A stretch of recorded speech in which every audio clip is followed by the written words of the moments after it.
Oscar Bevis, IFL TV, proudly sponsored by Everlast. Smile, boys! Bloody hell, Shane Watson looks like he's a few stone lighter.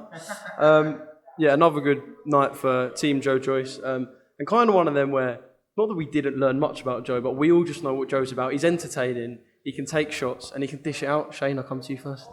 Yeah, I mean, I think it was a bit of a slow start. Bit of rust in there. He has been out of the ring for a year, coming off a bad wrist injury as well.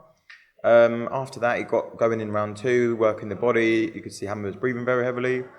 And then round 3 was a bit more comfortable, and he grew into the fight a bit more. I think it was quite clear that Joe didn't really respect Hammer's power. But other than that, it was a very good performance, good stoppage, fastest Hammer's ever been stopped, and the most Hammer's ever been dropped in his career, all in the same fight. So when you look at it in that way, it's a very good performance when you look at it, and a good win, and then on to the next one. You just said that Joe didn't really respect Christian Hammer's power. Adam, will Joe respect anyone's power in this game? I think it's not about respecting power. Joe is Joe, right? And people say, oh, when he fights a big puncher, what's he going to do then if he took Dubois' power? So I think Joe, that is part of who he is. Obviously, in training with Salas, we work on that. You work on his head movement. But I think it takes a little while for Joe to warm into a fight. So I think he is vulnerable early. But as the fight progresses, people tiny saw what the very interesting thing there is Christian Hammer after 2 rounds was breathing very heavily in the corner. People say, oh, well, he's out of shape, but Christian Hammer's an international level, world fringe level opponent. He's breathing very heavily. Now, at the elite level, okay, the Wilder, Joshua, Fury level, what happens when they get to 9, 10, 11, 12 rounds? Because it's going to be deep waters for them against Joe. You saw Joe, he's not even out of second gear. He's laughing and joking in the changing room. So people will say, well, what happens if he gets clipped early? I mean, that's the beauty of Joe Joyce. Yeah, he can get clipped early, but that engine, that relentlessness, it's a match for anyone. I just don't see anyone keeping up with that engine.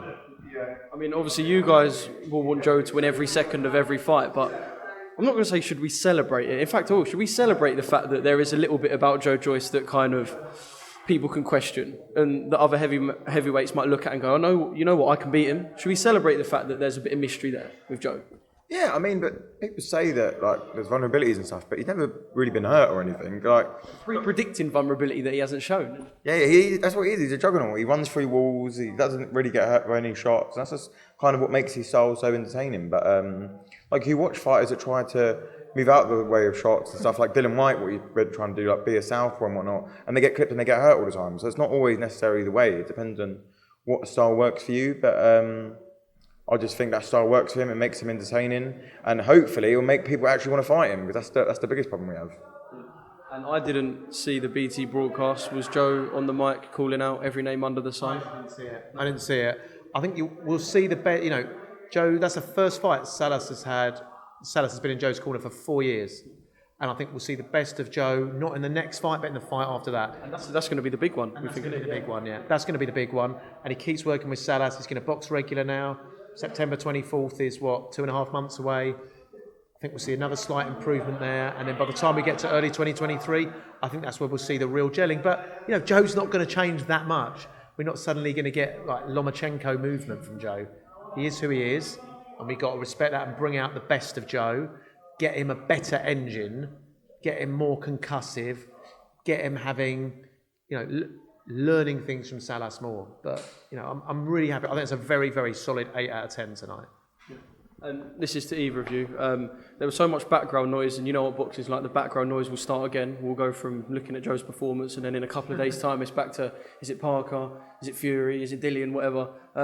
You guys, I mean, that says it all, Adam. Are you guys ready for the background talk to start again? Because that's how it's going to be. The background talk always starts. I want to get an opponent for September the 24th in pretty quick. Yeah, of course, who do we want? I mean, we want one of the top 6. Not going to happen. But we go down the box rec into the top 20, make an offer to everybody, see who Joe will fight. He'd love to fight a Tony Yoka, but he doesn't want to fight him. Coming off a loss, fight a Michael Hunter, fight a Charles Martin, fight, one of the guys in the top 20. That's who Joe should be fighting next. And then his fight after that is going to be for a world title against one of the top 4 guys, Usyk or Joshua. That's who Joe's next fight should be against, but it won't be.